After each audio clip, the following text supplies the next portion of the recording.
Hi guys, इस video में बात करेंगे जो भी स्टूडेंट्स आप लोग अगर एनआईएस से ऑलरेडी एग्जाम्स दे रखे हो और किसी वजह से आप वापस से एग्जाम्स में अपीयर होना चाहते हो, जैसे आपका एसवाईसी एसवाईसीटी या एसवाईसीपी लगा है, एब्सेंट हो गए थे या आपको मार्क्स इंप्रूव करना है और आप वापस से एग्जाम्स के लिए अपीयर हो रहे हो, तो आपको क्या क्या चीजें करना पड़ते हैं उसके बारे में समझने वाले हैं। क्या आपको प्रैक्टिकल एग्जाम्स वापस से देना है, थ्योरी एग्जाम छोड़ना चाहिए या नहीं छोड़ना चाहिए अगर आप पास आउट हैं तो, ये सब कुछ समझने वाले हैं। तो मोस्ट ऑफ द स्टूडेंट्स की क्वेरीज होते हैं जो री एग्जाम्स के लिए अपीयर होते हैं एनआईएस में, तो उनका सबसे पहले यही सवाल रहता है कि क्या हमें जो है प्रैक्टिकल एग्जाम्स वापस से देना है।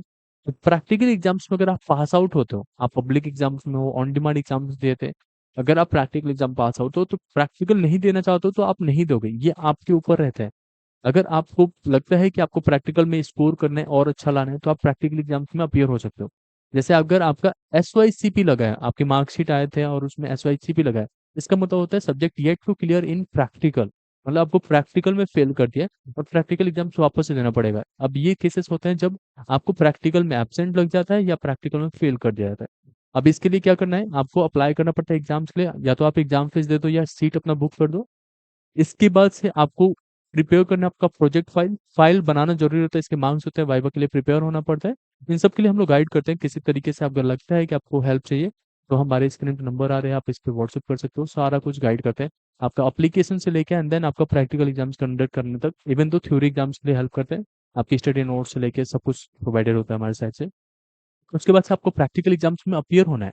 एग्जाम जैसे ही दे देते हो आपका रिजल्ट आ जाता है एक डेढ़ महीने में, एंड देन आपका रिजल्ट आने के बाद से आप कॉलेज एडमिशन के लिए जा सकते हो। इतना सा प्रोसेस रहता है अगर आपका एसवाईसीपी लगा है। बट इन केस अगर आपका एसवाईसी लगा है या एसवाईसीटी लगा है तब क्या करना है। एसवाईसी लगा है या एसवाईसीटी लगा है या एब्सेंट लगा है। अब एसवाईसीटी का मतलब होता है subject yet to clear in theory.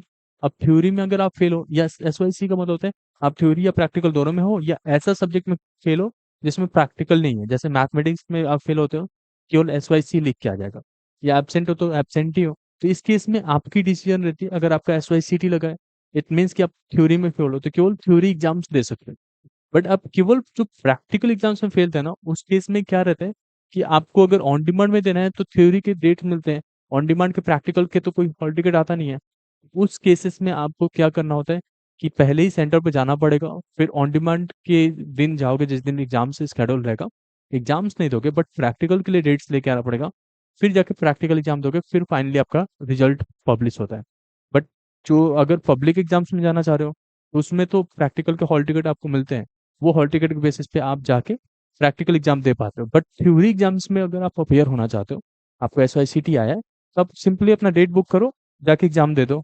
अगर आपको लगता है कि एग्जाम फीस पे करना है पब्लिक एग्जाम्स में बैठ, तो उस केस में भी एग्जाम फीस पे करना है। आप चाहते हो प्रैक्टिकल एग्जाम नहीं बैठना तो नहीं बैठो। अब आप में से काफी स्टूडेंट्स पूछते हो कि हमें कौन सा एग्जाम देना चाहिए, तो हम लोग यही रिकमेंड करते हैं आप पब्लिक एग्जाम दे दो, काफी इजी हो जाता है आपके लिए, प्रैक्टिकल में भी अच्छे मार्क्स मिल जाते हैं।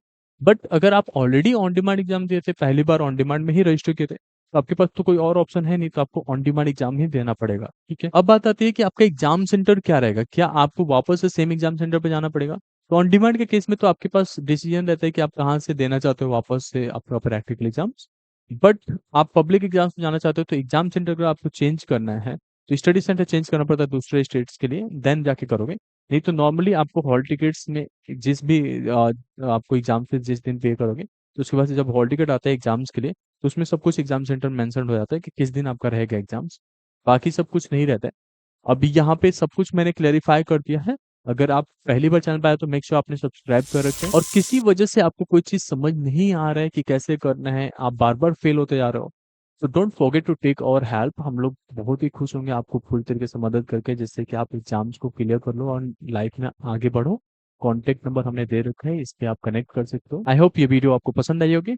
Thank you so much.